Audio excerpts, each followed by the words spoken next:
Hi viewers, இன்றைக்கான எபிசோடில் என்ன நடக்கலாம்னு சொல்லிட்டு பார்க்கலாம். வீடியோக்குள்ளே போகிறதுக்கு முன்னாடி நம்ம சேனலை லைக் அண்ட் சப்ஸ்கிரைப் பண்ணிவிட்டு கொஞ்சம் சப்போர்ட் பண்ணுங்கள். வாங்க இப்போ வீடியோக்குள்ளே போகலாம். எபிசோட் ரொம்பவே பரபரப்பாக போய்கிட்டு இருக்கு. நம்ம கார்த்திக்கு இருந்த ஆதாரமும் போயிடுச்சு. இந்த மீனாவும் அவங்க அப்பாவை கூட்டிகிட்டு போயிட்டா சாமுண்டீஸ்வரி கிட்ட மருதை பற்றி எல்லா உண்மையும் சொல்ல. ஆனால் சாமுண்டீஸ்வரியை அவங்க சொல்கிறதெல்லாம் காது கொடுத்து கூட கேட்காம கார்த்தி தானே உன்னை அமுச்சு வச்சான் அப்படின்னு சொல்லிட்டு அந்த பொண்ணை கண்டபடி திட்டுறாங்க. ஒரு கட்டத்துக்கு மேலே மீனா சாமுண்டீஸ்வரியோட காலில் விழுந்து கெஞ்சுறாங்க. மேடம், நான் சொல்கிறதெல்லாம் உண்மை தான். இந்த மருது நல்லவனே கிடையாது, இவன் சரியான பொம்பளை பொறிக்க அப்படி இப்படின்னு என்னென்னமோ சொல்ல. இதை கேட்ட சாமுண்டீஸ்வரி சொல்கிறாங்க, இங்கே பாருங்க, 2 பேரும் முதல்ல இங்கேருந்து போறீங்களா, அப்படி இல்லைன்னா நான் போலீஸை கூப்பிடட்டுமா அப்படின்னு சொல்லிட்டு மிரட்ட. அதை கேட்ட மீனாவோட அப்பா சொல்கிறாங்க, விடுமா, நம்ம இங்கேருந்து போவோம். அவங்க பொண்ணோட வாழ்க்கையை அவங்களே அழிச்சுக்கணும்னு நினைக்கிறாங்க, அதுக்கு நம்ம என்ன பண்ண முடியும், அந்த பொண்ணை இனிமேட்டு யார் வந்து காப்பாற்ற போகிறாங்களோ அப்படின்னு சொல்லிட்டு அங்கேருந்து போகிறாங்க. இந்த சைடு நம்ம சந்திரா வந்து ரொம்ப சந்தோஷத்தில் இருக்காங்க. அப்பாடா, எப்படியோ இந்த கார்த்திக்கு எதிரான ஆதாரம் எல்லாமே போயிடுச்சு, இனிமேட்டு இந்த கல்யாணத்தை தடுக்கிறது யாராலையுமே முடியாது அப்படின்னு சொல்லிட்டு சந்திரா ஒரு பக்கம் சந்தோஷப்பட்டு இருக்க. இன்னொரு சைடு நம்ம கார்த்தியை தான் காட்டுறாங்க. நம்ம கார்த்தி ஹாஸ்பிட்டலில் தான் இருக்காங்க. அந்த கோமாவில் இருக்கிற பொண்ணு கண் முழிச்சாவது சீக்கிரமாக மருதை பற்றி எல்லா உண்மையும் நிரூபிச்சிடலாம் அப்படின்னு சொல்லிட்டு கார்த்தியும் ஒரு பக்கம் போராடிட்டு இருக்காங்க. இந்த சைடு நம்ம ரேவதி வந்து மாலையெல்லாம் போட்டுட்டு மண்டபத்துக்கு வரும்போது அங்கே சுற்றி முற்றி பார்த்தா கார்த்தி நிற்கிற மாதிரியே இருக்கு. இதை பார்த்ததுமே நம்ம ரேவதிக்கு என்ன பண்ணுறதுனே தெரியல. என்னது இது, எங்கே பார்த்தாலும் கார்த்தி மாமா நிற்கிற மாதிரியே இருக்கு, ஒன்றுமே புரியலையே. நம்ம மனசில் அவர் இருக்கிறனால எங்கே பார்த்தாலும் அவர் முகம் தான் நம்மளுக்கு தெரியுதா, இல்லை அப்போனா கார்த்தி மாமா இந்த மண்டபத்தில் இருக்கணும் அப்படின்னு சொல்லிட்டு கார்த்தியை தேடி போகிறாங்க. கார்த்தி ஹாஸ்பிட்டலில் இருக்கிற தெரிஞ்ச ரேவதி அங்கே போயிட்டு கார்த்தி கிட்ட சொல்கிறாங்க, மாமா நீங்கள் இல்லாமல் என் கல்யாணம் எப்படி நடக்கும், என் கல்யாணம் நடக்கும்போது நீங்கள் இருந்தால் தானே, வாங்க மண்டபத்துக்கு போகலாம் அப்படிங்கிற மாதிரி கூப்பிடுறாங்க.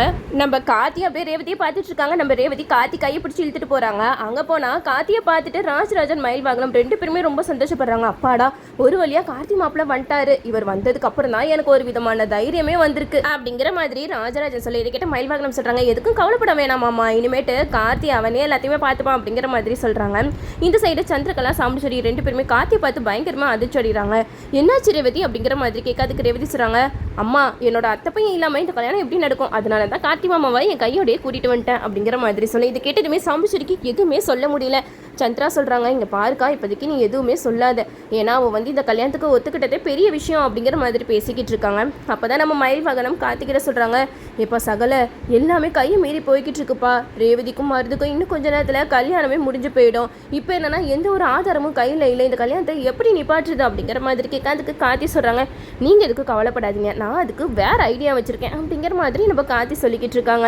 அப்போ தான் ராஜராஜன் சொல்கிறாங்க, என்னப்பா உனக்கு இருந்த ஆதாரமும் போயிடுச்சு, இதுக்கப்புறம் யார் இந்த கல்யாணத்தை நிப்பாட்ட வருவா அப்படிங்கிற மாதிரி கேட்க அதுக்கு கார்த்தி சொல்லுவாங்க, ரேவதி மனசில் நான் தானே இருக்கேன், ரேவதியே எல்லாரும் முன்னாடியும் கார்த்தி மாமாவை தான் நான் கல்யாணம் பண்ணிக்க போகிறேன் அப்படின்ட்டு சொல்லுவா, நீங்கள் வேணா பாருங்க அப்படிங்கிற மாதிரி சொல்ல.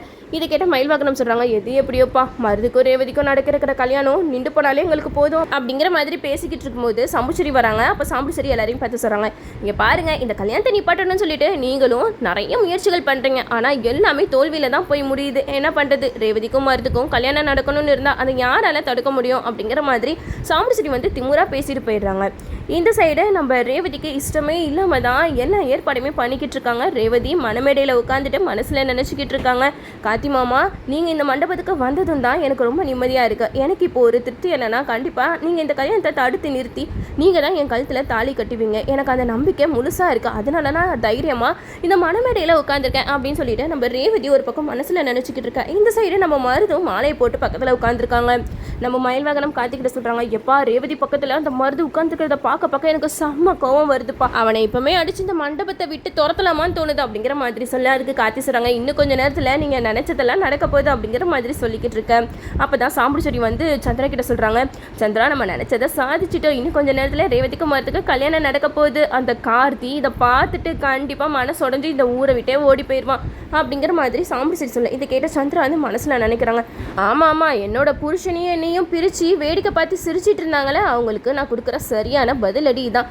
அது மட்டும் இல்லாமல் உன் பொண்ணுக்கு நீயே ஒரு அயோக்கியத்தனமான ஒரு மாப்பிள்ளையை பார்த்து கட்டி வைக்கிற, இதெல்லாம் நினைக்கும் போது எவ்வளோ சந்தோஷமாக இருக்குது, இது எப்படியோ ரேவதி வாழ்க்கை சீரழிஞ்சு போனாலே போதும் அப்படிங்கிற மாதிரி சந்திரா ஒரு பக்கம் மனசில் நினச்சிக்கிட்டு இருக்காங்க. இந்த சைடு ஐயர் வந்து மந்திரம் சொல்லிக்கிட்டு இருக்க. ஒரு பக்கம் நம்ம கார்த்தி ரேவதி 2 பேருமே ஐ கான்டாக்ட் வச்சு பார்த்துக்கிட்டே இருக்காங்க. அப்போ நம்ம ரேவதி மனசில் நினைக்கிறாங்க, எப்படியாவது சீக்கிரமாக வந்து என் கழுத்தில் தாலி கட்டியுங்க மாமா அப்படிங்கிற மாதிரி நம்ம ரேவதி அவங்க உட்காந்து செம்ம டென்ஷனில் இருக்காங்க. இதெல்லாம் பார்க்கும்போது நம்மளுக்கு தான் பிபி அதிகமாகுது. இந்த கல்யாண சீனை எவ்வளோ நாளைக்கு தான் கொண்டு போவாங்கன்னே தெரியல. ஒரு வழியாக இந்த கல்யாணத்தை முடிச்சாவது நிம்மதியாக இருக்கும். கல்யாணம் இன்றைக்கி நடக்கும் நாளைக்கு நடக்கும் அப்படின்னு தான் சொல்லிக்கிட்டு இருக்காங்களே தவிர கல்யாணம் முடிஞ்ச பாடு இல்லை. நம்ம சாமுடிஸ்ரீயை பார்க்கும்போது செம்ம கடுப்பு வருது. கார்த்தி மேலே இருக்கிற கோவத்தினால இந்த மாதிரிலாம் சாமுடிஸ்ரீ பண்ணவே கூடாது. என்னதான் இருந்தாலும் மருதை பற்றி 4 பேர் சொல்கிறாங்களா, இவங்களும் ஒரு 4 பேர்கிட்ட விசாரிக்கணும். எதையுமே விசாரிக்காமல் இப்படி ஒரு பொறுக்கியை கொண்டு வந்து நம்ம ரேவதிக்கு கல்யாணம் பண்ணி வைக்க பார்க்குறாங்க. ஆனால் நம்ம கார்த்தி கண்டிப்பாக சும்மா விட மாட்டார். நம்ம கார்த்தி ஏதோ திட்டத்தோடு தான் இந்த மண்டபத்துக்குள்ளேயே வந்திருக்காங்க. இந்த சைடு நம்ம சாமுடிஸ்ரீ வந்து ஐயரு கிட்ட சொல்கிறாங்க, ஐயரே டைம் ஆகிடுச்சு, தாலி எடுத்து கொடுங்க அப்படிங்கிற மாதிரி சொல்ல உடனே சந்திராவும் அந்த தாலியை எடுத்துகிட்டு போயிட்டு எல்லார்கிட்டையுமே அர்ச்சனையை கொடுத்துட்டு வராங்க. இன்னொரு சைடு கரெக்டாக மருது ரேவதி கழுத்தில் தாலி கட்ட போகும்போது கரெக்டாக மண்டபத்தோட வாசலில் ஒரு கார் வந்து நிற்கிது. அந்த கார்லேருந்து 4-5 கேர்ள்ஸ் வராங்க. அவங்க யாருன்னு பார்த்தா நம்ம சோனா தான். காயத்ரி தேவியா அந்த கேரக்டரில் நடிக்கிறதுக்காக வந்திருக்காங்க. அவங்க வந்து இந்த கல்யாணம் நடக்காது, இந்த கல்யாணத்தை நிப்பாட்டுங்க அப்படிங்கிற மாதிரி சொல்ல எல்லாருமே பயங்கர ஷாக்கிங்காக பார்க்குறாங்க. மணமேடையிலேருந்து எல்லாருமே கீழே இறங்கி வந்து கேட்குறாங்க, என்னாச்சு, யார் நீங்கள், எதுக்காக இந்த கல்யாணம் நடக்காதுன்னு சொல்கிறீங்க அப்படிங்கிற மாதிரி கேட்க அதுக்கு காயத்ரி தேவி சொல்கிறாங்க, நான் மகளிர் சங்கத்தோட தலைவி. அது மட்டும் இல்லாமல் இந்த கல்யாணத்தில் அந்த பொண்ணுக்கு கொஞ்சம் கூட இஷ்டமே இல்லை, கட்டாய கல்யாணம் பண்ணுறதா எங்களுக்கு தகவல் வந்துச்சு. அதனால தான் நாங்கள் இங்கே வந்திருக்கோம். இந்த கல்யாணம் நடக்கவே கூடாது. ஒரு பொண்ணோட விருப்பம் இல்லாமல் கல்யாணத்தை நடத்துறது ரொம்ப பெரிய தப்பு அப்படிங்கிற மாதிரி சொல்ல இது கேட்டால் சாப்பிட்டு சொல்கிறாங்க.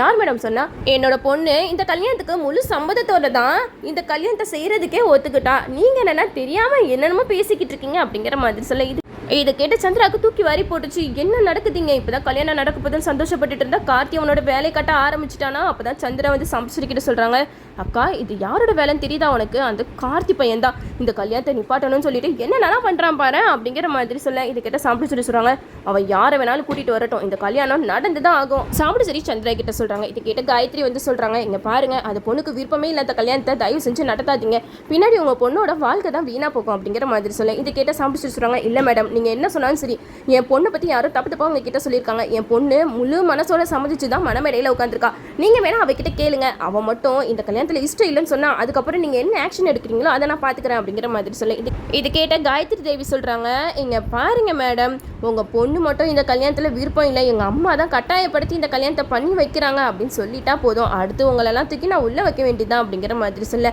இது கேட்ட சந்திரா சொல்கிறாங்க, சந்தேகம் தான் நீங்களே ரேவதியை கூப்பிட்டு கேட்டு பாருங்க அப்படிங்கிற மாதிரி சொல்ல ரேவதியை கூப்பிட்டு கேட்குறாங்க, ஏமா உனக்கு இந்த கல்யாணத்தில் முழு சம்மதமா அப்படிங்கிற மாதிரி கேட்கும்போது நம்ம ரேவதி வந்து கார்த்தியை தான் பார்க்குறாங்க, எனக்கு கொஞ்சம் கூட இஷ்டமே இல்லாத கல்யாணத்தை நான் எப்படி பண்ண முடியும், வேணாம் இப்போ நம்ம ஏதாவது ஒரு முடிவு எடுத்தால் தான் இந்த கல்யாணம் தடப்பட்டு போவோம், அப்படி இல்லைனா அம்மா நம்மளை ஏதாவது பிளாக்மெயில் பண்ணி கண்டிப்பாக இந்த கல்யாணத்தை பண்ண வச்சுருவாங்க அப்படின்னு சொல்லிட்டு ரேவதி அவங்க கிட்ட சொல்கிறாங்க, ஆமாம் மேடம் இது எனக்கு கட்டாய கல்யாணம் தான், எனக்கு இந்த கல்யாணத்தில் கொஞ்சம் கூட விருப்பம் இல்லை, என்னோட அத்தை பையன் கார்த்தியை தான் கல்யாணம் பண்ணிக்கணும்னு சொல்லிட்டு நான் ரொம்ப நாளாக ஆசைப்பட்டுட்டு இருந்தேன், ஆனால் எங்கள் அம்மா இவருக்கு பிடிச்ச நீ கல்யாணம் பண்ணி வைக்கிறாங்க அப்படிங்கிற மாதிரி நம்ம ரேவதி சொல்ல இது கேட்ட காயத்ரி தேவி சொல்கிறாங்க, பார்த்தீங்களா மேடம் உங்கள் பொண்ணே சொல்லிட்டாங்க, உங்கள் பொண்ணு யாரை விரும்புகிறாங்களோ அவங்களோட சேர்த்து வாழ வைக்க வேண்டியதானே, எதுக்காக இப்படிலாம் பண்ணுறீங்க, அவள் கடைசி வரைக்கும் சந்தோஷமாக இருக்கணும்னா அவன் மனசுக்கு யாரை பிடிச்சிருக்கோ அவனே கல்யாணம் பண்ணி வைங்க அப்படிங்கிற மாதிரி சொல்ல இதை கேட்ட எதுவுமே சாமுசரிக்கு என்ன படுதுன்னே தெரியல, ரேவதி கடைசி நேரத்தில் நீ இப்படி காலை வருவேன் நான் கொஞ்சம் கூட எதிர்பார்க்கவே இல்லை அப்படிங்கிற மாதிரி சாமுசரி ரேவதி கிட்ட சொல்ல அதுக்கு ரேவதி சொல்கிறாங்க, இங்கே பாருங்கம்மா நம்ம 2 குடும்பமும் ஒன்றாகணும்னா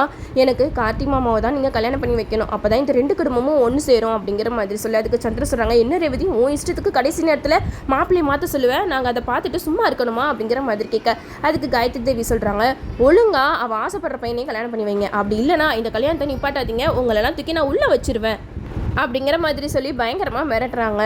இவங்க பண்ணுற அலப்பறையில் கண்டிப்பாக நம்ம சாம்புசரியே ரேவதி கார்த்திக்கு கல்யாணத்தை பண்ணி வச்சுருவாங்க. நம்மளும் வெயிட் பண்ணி பார்ப்போம். எது எப்படியோ இந்த மருதை சீக்கிரமாக போலீஸ் பிடிச்சிட்டு போனால் நல்லாயிருக்கும். அவன் பண்ணுற ஆட்டம் தாங்க முடியலை. இதுக்கப்புறம் கதைகளை எப்படி கொண்டு போகிறாங்கன்னு சொல்லிட்டு நம்மளும் வெயிட் பண்ணி பார்ப்போம். ஓகே வியூவர்ஸ், என்னோட ரிவ்யூ உங்களுக்கு பிடிச்சிருந்தா லைக் பண்ணுங்கள், மறக்காமல் நம்ம சேனலை சப்ஸ்கிரைப் பண்ணிடுங்க.